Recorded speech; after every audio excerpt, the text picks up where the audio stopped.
Halloween night, 1974. 8-year-old Timothy was out trick-or-treating with his dad and little sister.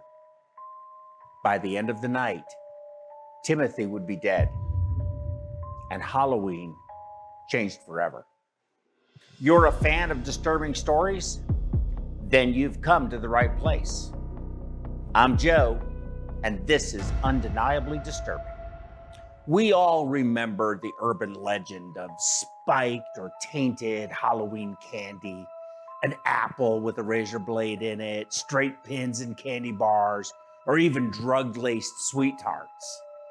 You would get home ready to eat the bounty of your trick-or-treating haul, only to hear, "Hold it, we have to check everything first." You think it's a ploy so your parents can dig out and withhold your best stuff, like that full-size Three Musketeers bar you landed. But believe it or not, that fear of tainted candy is based on an actual chilling event. On October 31st, 1974, in Pasadena, Texas, it was a cold and rainy Halloween. Timothy O'Brien, his sister Elizabeth, and his dad Ronald, and family friends were out trick-or-treating. During one stop along the way, the children visited a home where no one answered. The kids were disappointed and they left. Ronald fell behind the group, but came running back waving 5 22-inch Pixy Stix straws packed with powdered candy. While passing out the candy to the children, he told the group that he had stumbled on some rich neighbors who gave him the expensive treats. The fun evening ended with the O'Briens returning home, where Timothy and Elizabeth's parents told the two each could choose a last piece of candy to enjoy before they went to bed. Timothy couldn't resist the oversized Pixy Stix. Timothy poured the sugar from his Pixy Stix straw into his mouth, wanting the whole candy at once. Timothy stopped, though, because the typically sweet and sour treat had a bitter taste. His dad dismissed it and suggested Timothy wash it down with some Kool-Aid. Oh, yeah. It wasn't long after eating the Pixy Stix that Timothy was complaining he didn't feel well and had a stomachache. He was bent over and vomiting, as his dad was holding him when he just went limp. 911 was called and an ambulance rushed lifeless Timothy to the hospital, but sadly, he passed away that night. In the weeks and months leading up to Halloween in 1974, there was a man in the O'Brien's neighborhood attending community college, and one of his professors would later remember him asking about poisoning, especially how effective cyanide is in poisoning someone. This man also went so far as to go to a Houston area chemical company to ask about purchasing cyanide, and an acquaintance would recall being asked by this man how much cyanide would it take to kill a person.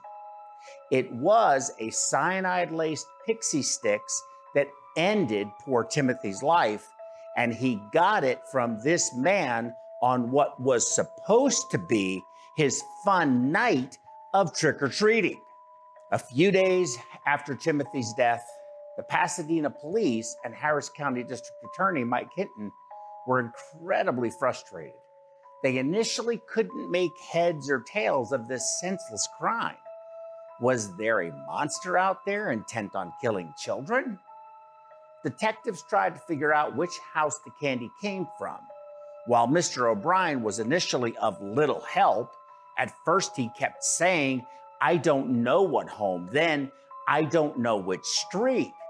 Pasadena detective Bill Lanier recalled, but they only trick-or-treated on 2 streets.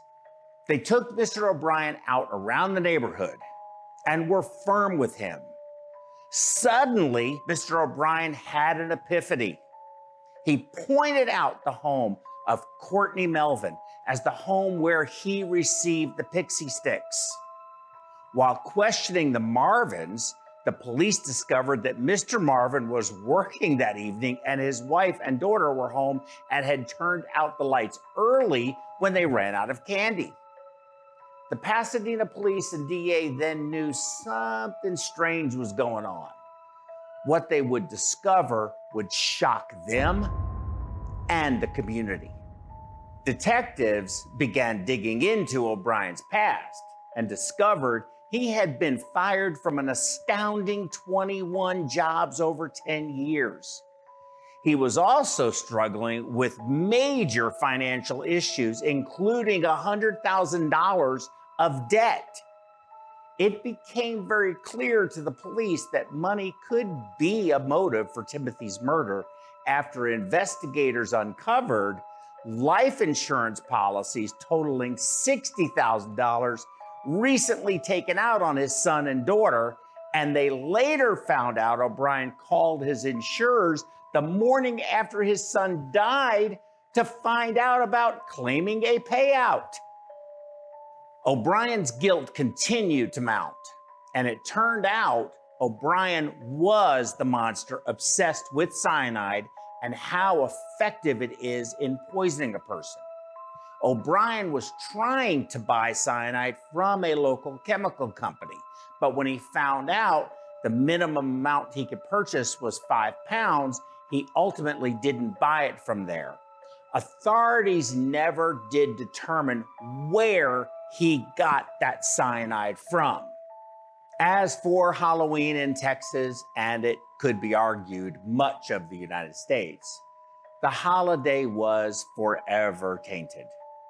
This tragic death at the hands of a father scarred this once fun and safe holiday that is still talked about even today, has changed Halloween forever. On March 31st, 1984, O'Brien was executed by lethal injection. After authorities officially declared him dead at 12:48 a.m., the hundreds of people, some wearing costumes, who had gathered outside the walls of the Texas State Penitentiary chanted, "Trick or treat," and threw candies at the anti-death penalty protesters. Trick or treat.